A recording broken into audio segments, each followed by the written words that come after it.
এইদিকে কোনো কেস নিলেন নাকি? আমাদের এই এলাকায় কার ঘর ভাঙছেন এখন? না না, সেরকম কোনো ব্যাপার না। আসলে একটা মেয়ের ব্যাপারে খোঁজ নেওয়া ছিল, বাড়ি থেকে পালিয়েছে, নাম শিউলি। বলছি আমার অ্যাসিস্ট্যান্ট প্রদীপ, ও আপনাকে এক্ষুনি ছবি পাঠাচ্ছে। হ্যাঁ ঠিক আছে, একটু ফলো আপ করবেন। হ্যাঁ বলছি তাড়াতাড়ি দেখবেন বিষয়টা, খুব ইমার্জেন্সি আছে। হ্যাঁ হ্যাঁ, আমি বুঝতে পারছি। তাই শিউলি কি আপনার রিলেটিভ হন? না না, পরিচিত। আপনি প্লিজ দেখুন না। পরিচিত মানে? কিভাবে পরিচিত? কতটা পরিচিত? ওর বাবা মাকে চেনেন?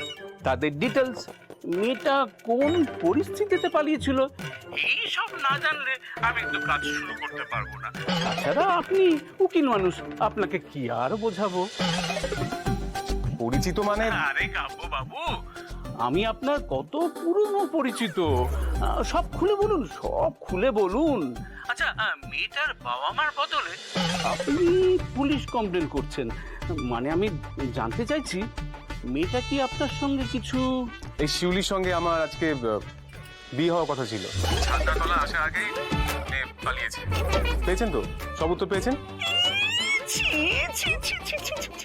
আপনার বউ পালিয়ে গেল শেষে, তাও কিনা আমার এলাকা থেকে? কোর্টে তো সবাই জানে আপনার বিয়ের খবর, এবার তো সব জানাজানি হয়ে যাবে। সর্বনাশ। মানে?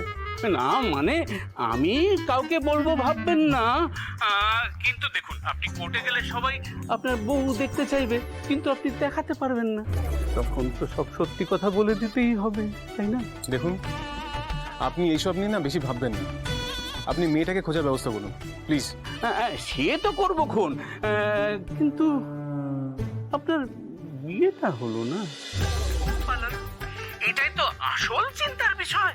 আপনার মতন দুধে উকিল একটা দুটো কেস হাঁটতেই পারে, সেটা মেনে নেওয়া যায়, কিন্তু আপনি লগ্নভ্রষ্ট, সেটা মেনে নেওয়া যায় না।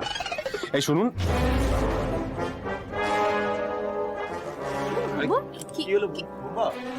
শুনুন, আমি লগ্নভ্রষ্ট হব না কি হব সেটা আপনাকে ভাবতে হবে না, আপনাকে আমি যেটা করতে বললাম আপনি শুধু সেটাই করুন, বুঝতে পেরেছেন?